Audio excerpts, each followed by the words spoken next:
It's kind of cold outside. I don't have anything else to say, but it's kind of cold. Ooh. I didn't move here for this shit. Welcome into the PHNX Daily Bet Show, brought to you by the one and only DraftKings Sportsbook app, America's top-rated sportsbook app. Don't forget to smash the like button, subscribe if you're new, and leave us a 5-star review. I'm Shane Diefenbach, joined as always by Johnny Venerable. What is good, Mr. Johnny? Yeah, we're hoodie time. I'm bronchial. It's like that scene in Goodfellas where Ray Liotta's organizing his plea deal to go in witness protection. He says, I'm bronchial. I can't go anywhere cold. That's me. I can't make bets in a cold place, but we're going to persevere. And listen, didn't necessarily go on a heater last night, but we're going to heat up here on PHNX Bets Daily on a Friday to heat you up, your bank account. You're not heating up outside, though. Yeah. Like, you know how hoodie mellow is a thing? Like, whenever he's wearing a hoodie, he's really good. It was. It's not anymore. Maybe hoodie PHNX bets is a thing. So we'll see if that is a thing this weekend. But yeah, let's talk about last night. Davis Mills, kind of elite without Brandon Cooks. No, it was such a gross game. Damian Pierce is really good at football. We'll get to the Cardinals in a second, Jesus. Hey, Zeus, what's going on, Mikey? My guy, love the positive. Mikey's always on Cardinals, just being positive, keeping it real. Hey, Zeus, I'll keel over for Kyler Murray until I throw up because he's the best franchise quarterback this team's had homegrown ever. That's why. All right, let's get into our picks from yesterday. We'll talk about the Cardinals later. I don't know. They're not in there right now. The Eagles minus 13.5 in the under. That didn't hit. The under was gonna hit pretty easily, and then they went for 2 to go up by 12 for no reason. I have no idea why they did that, and it finished at exactly 46. So, Johnny, congratulations on picking the over on that. And then we'll get into my props. My props didn't do great, I don't think. Damian Pierce did not catch a pass. That wasn't fun. Miles Sanders did smash through that over. The Texans did score touchdowns, and if anybody had, I don't even remember his name. The first touchdown score last night. I don't even know if he was on books. His name is Tegan Quintana-Riano. Yeah, Quintana-Riano. Anybody have that last night? Show me your bet slip if you did. Johnny, how'd you do? I did okay. Not great, but I did get an anytime touchdown right now with AJ Brown. Feels like free money. First, I had the Eagles 13.5. That almost hit. I mean, we were close, 1.5. And then yes, the over hit for me last minute because Eagles like to run up the score. Of course they do. On my prop side of things, A.J. Brown, 4 catches, 59 yards. So he was under. It didn't hit minus 120, but I did hit the A.J. Brown anytime touchdown. He has just been tremendous. No Hassan Reddick sacks, though. Here's the thing about the Eagles. When Javon Hargrave, I should say, has 3 sacks, shows you how deep their defensive line is. They are not overly dependent on one player. Now they've got Robert Quinn. I mean, it's just their front seven is it's a phenom. And here's what I will say. I like all those bets again if they were playing again on Sunday. Short week, Thursday night football. It's just you're always going to take it with a grain of salt. The home team usually is very competitive. We saw Houston play over their heads last night. If that's a Sunday game at 10 a.m., they beat the doors off of them. It's like 45-0. But short week. It is what it is. Lots of interesting games this week. I feel like these last 4 weeks have kind of been ass. If I'm being honest, they are a little ass. I think next week we have some good games that I'm excited for. But for now, we got to bet on these games. There's a couple games that are going to be fun. Seahawks Cardinals will be a good time. Will it be a good time? I think so. I think it'll be a fun game. Yeah, there's a couple fun games. The Bengals and Panthers might be fun. I don't know. The Chargers and Falcons might be fun. We'll see. But yeah, loaded slate. Let's get into our picks. I'll go first this week. Big fan of the Packers minus 3.5. That's my favorite pick of the week, and that's my DraftKings Sportsbook pick of the week. Packers minus 3.5 at Detroit. Aaron Rodgers owns this team. The Lions have given up. I think they're going to win this game by double digits. I might tease this up. Falcons money line as well. As I said, think this game could be fun. Totree's coming in talking in my ear about how Derwin James is going to shut down Kyle Pitts and be on him all game. Sure, you can have that. You can shut down Kyle Pitts. Doesn't make a difference because I think this defense is pretty shot. And I think the Falcons definitely have a chance on winning this game. A little sprinkle on their money line. Vikings minus 3. I think people are going to get too cute with this line. Commanders at home, only 3-point dogs. You see the plus money next to their money line. They had their win last week. I don't think they get one against the Vikings, who have TJ Hawkinson now. They're a fun team. Maybe Kirk Cousins gets unleashed a little more and they stop dinking and dunking around, but we'll see on that. I like the Vikings -3, regardless of how they do it. I know I just said this game would be fun, but I think it's going to go under. Seattle coming to Arizona. Division game. Not a lot of points scored in the first game. Don't think Geno Smith has a great game, but I don't think Kyler Murray does either. This game is going to be kind of gross, but it will be a fun time because division games and good defense is a fun time. Carolina at Cincy. I think the smashes through the over.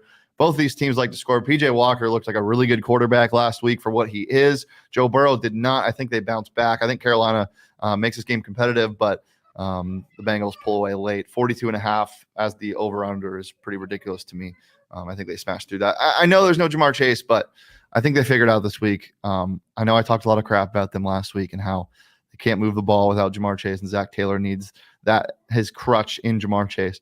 I think they figured out a little bit this week against Carolina. Wrong. I am off the Bengals officially. You talked me into it. Now you're backtracking. What kind of gambling savant is that? What kind? No, I don't like it. I didn't say the Bengals would cover 7.5. I never said that. Oh, okay. Well, no. What was your thought process? I said that the Panthers would keep it close, but Carolina the Bengals would end up pulling away and win the game. Well, yeah, they'll win they'll win the money line. I'm sorry, I misunderstood. Okay. Jesus in the chat. Wow, laugh out loud, Johnny. You're acting like Keim has never developed a QB. I don't know how to read that. They can't trade for Lamar Jackson. It'd be too much dead cap. I don't think the Ravens would make that trade. And the Cardinals have never developed a franchise quarterback. Come on, man. Cut me some slack. This is bad. So I'm trying. Look, the team's not having a good year. I'm not going to bet on them this weekend. I don't know if you should or not. They're Jekyll and Hyde right now. Here are my bets I like for tonight, though. Heading into Sunday. Dolphins, my favorite pick of the week. And this line's already gone up. You could have gotten it at 4. It's at 4.5 now. I like what the Bears are doing. I think they're better with Chase Claypool. I think that you need to invest in Justin Fields to see what you have. You can't subtract Roquan Smith and Robert Quinn and expect to be better. Yeah. I think Miami is going to put up 30-plus points, and asking Justin Fields to go shot for shot. Miami's pass rush is very good. Look what happened. Miami taking to task some of these teams when they get a lead. They can tee off. They teed off. I think the game could be very similar in point totals like we saw with Miami and Detroit, but I don't think the Bears ever get the lead. That's my favorite pick of the weekend. I also like the Panthers plus 7.5 for reasons Shane just mentioned. PJ Walker, listen, he went to Arizona last year and beat the Cardinals. Like he's a NFL starting quarterback or caliber quarterback. I don't know about starting. DJ Moore has been unlocked with him. Deontay Foreman, I'm a big fan of. And I think the Bengals, Zach Taylor, huge fraud, could be fired. Packers minus 3.5. I'm also on it. Shane and I didn't see each other's picks. We're thinking alike, a lot alike in this sense. The Lions literally are owned. They're owned by the Fords, but they're also owned by Aaron Rodgers. When's the last time the Packers have the Lions have beaten Aaron Rodgers? It's not going to happen. He owns them. This is a get-right game for their offense. The Lions are in full sell mode. They just traded away TJ Hawkinson. Rams plus 3. This is the last time I bet on the Rams this year. If they lose this game, Todd Bowles, I told Shane off air, gets undressed time after time by Sean McVay. He cannot stop Sean McVay, even if it's like this weekend, smoke and mirrors. They're trying to pub up Cam Akers now because no one wanted to take on his trash contract. No one wanted to bring him on. So now they're like, oh, he may get some carries this weekend. Brian Allen, their center, is back. Van Jefferson is playing. Kupp is going to try to go. This is going to be a gross game. Here's what we forget, though. Tampa can't score either. So I think this is a one-possession game. The Buccaneers, to me, they're these two teams parallel each other in so many different aspects. It's gross. I can't wait to watch it. And then I think we get the over in Tennessee, KC on Sunday Night Football. I think the Chiefs are obviously a juggernaut offensively. I think Tennessee shows a little bit of something, especially, A.J. Brown's going off. They want to show that wasn't a huge mistake. Plus, you can run on the Chiefs. I think Derrick Henry gets his. I see that game being something to the effect of like 35-25, something like that. And, I almost took the Chiefs big time spread of 12.5, but, they don't get embarrassed in Tennessee all that often. They've got a great head coach. So that's my over for the week. A couple things I like in this game. One, I'm kind of leaning under just because this game to me, the Rams and Buccaneers, it's kind of a last chance for both of these teams. It Not is like mathematically, but it's gonna look pretty bad if they lose again. So I don't think there's a lot of points scored, but I also like ASU alum Rachaad White over 16.5 rushing yards. Okay. Leonard Fournette is averaging 3 yards a carry, less than 3 yards a carry in the last 3 weeks. I just don't see him being able to produce anymore. I think they go to shot in this game, especially if Fournette starts and he can't move the ball again. I saw somebody online calling him Fat Leonard. I don't condone that. That's not nice. But he did come into training camp heavy. You just wanted to say it out loud. I did. If I'm not making fun of Zion, I have to make fun of somebody else. And Zion actually looks pretty good. But don't call Leonard Fournette fat. But it is time to unleash Rachaad White. He's much more explosive. We talked about it last week. This is gonna be a bad game for Brady. Jalen Ramsey on Mike Evans, essentially shutting him down. So then they're going to be even more one-dimensional. Aaron Donald, I think, has a big game. This will be one of the grossest games of the weekend. I think we're going to get something to the effect of like 12-9. Could be the Chris Godwin game, though. Who knows? I noticed that you're not betting on the Colts and the Patriots. Equally gross. I can't wait to simulcast those games next to each other. Well, literally bet on that. Just taking bleach to both of my eyes while watching that. Why would I want to bet on that game? Would you say the Colts are the worst watch in the NFL? Yeah, 100%. I think I'm ready. I think I'm ready to start saying. No Jonathan Taylor, Sam Ellinger at quarterback. Like the offensive line is in shambles. Their receivers are boring. Michael Pittman's good, but he's boring. Sorry. What about he's boring? What about D Jones? Daddy Fantasy picking him back up. Could have a D Jones. D Jackson. I'm sorry. D Jackson. Do you? Deion Jackson revenge game, baby. All right, let's get into the props. I'll go ahead and start us off. I got some cuties, got some trade deadline cuties here. Okay. Raheem Mostert, I'm taking his under on rushing yards, 62.5. Mike McDaniel is just building the 49ers offense on a different team. Getting Jeff Wilson, I think he's going to be able to play immediately because obviously he knows the scheme. So I think they split carries. Raheem Mostert, 62.5 rushing yards, a lot by itself. Add in Jeff Wilson. Yeah, I don't think he gets there. And then another guy that just got traded, TJ Hawkinson. This is a scheme that he's gonna have to learn. But in division, I think they're gonna absolutely unleash TJ Hawkinson in this game.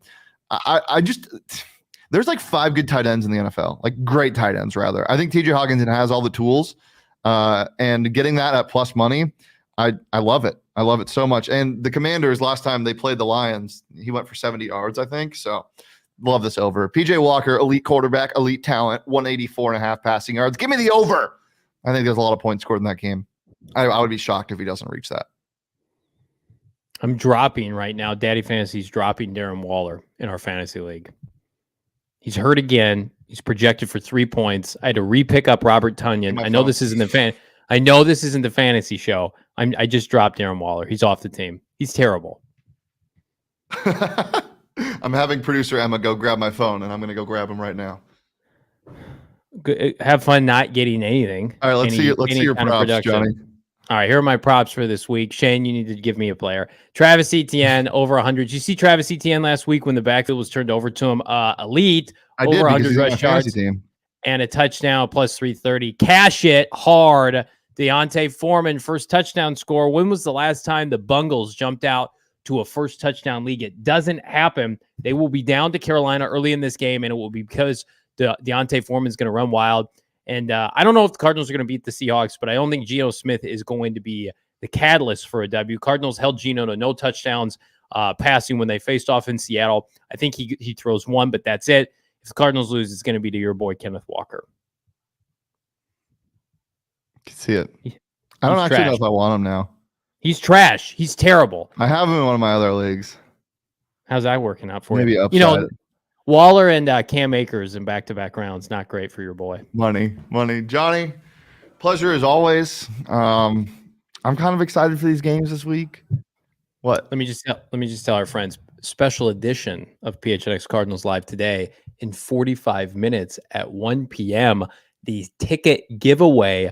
Not only can you get free access and entry into the tailgate at the Lola on Sunday, we have 2 premium tickets donated by the GM Saul Bookman, I believe in the end zone, that will be given out. All you got to do, you got to go to my Twitter, you got to find the post, you got to take a screen capture of you leaving us a 5-star review and subscribe to the PHNX Cardinals podcast. Do it right now, enter, and then check back at 1 o'clock, PHNX Cardinals, myself and Bo Brock, for your definitive Seahawks at Cardinals preview. I did promise the chat something yesterday. Okay. Let's just talk about one game in college football, and that's obviously Tennessee and Georgia. Johnny, if you had to lean one way on the DraftKings Sportsbook app, where are you leaning? Tennessee. I think it's just the most fun play. I won't have fun if I they bet have the on better Georgia. They have the better quarterback. I think they have the best overall skill player. This could be the Stetson Bennett game that we've all been waiting for. He's not that good, right? He's still hung over from the national championship last year. He is my height, and Hooker may be 100 years old, Brandon Whedon style, but he is the Heisman frontrunner. And here's what I'll say. Bama's defense has looked a lot better since they played Tennessee. Maybe it's not Bama's has a regression year defensively. Maybe this Tennessee offense is an all-timer, and maybe they put up 30-plus points against Georgia. I think it can happen. Yeah. Well, you can get those odds and the NBA and the NHL and the MLB and America's team, the Brooklyn Nets. They're America's team. Sportsbook app. New customers can make any $5 bet on any NBA money line and get $200 in free bets if your team wins. You can also boost your winnings up to 100% with DraftKings stepped up same game parlays. Had one last night that did not work out well because the Texans tied the first quarter and scored. So, but it was a no sweat same game parlay. I got my $10 right back on the DraftKings Sportsbook app. It's safe, it's secure, it's reliable. It's just that simple when you download it using that promo code PHNX. That's promo code PHNX on the DraftKings Sportsbook app. Minimum age and eligibility restrictions apply. See those show notes for more details. Guys, it's been a pleasure as always. You can follow me on Twitter at Shane D. If you can follow Johnny on Twitter at Johnny Venerable, follow the show on Twitter at PHNX_bets. We're here every Monday through Friday at noon on the PHNX Sports YouTube channel. Make sure to follow PHNX_sports across all socials, Twitter, Instagram, and TikTok. But for now, peace, love, and Johnny's fantasy team is in shambles. No, it's not. I'm all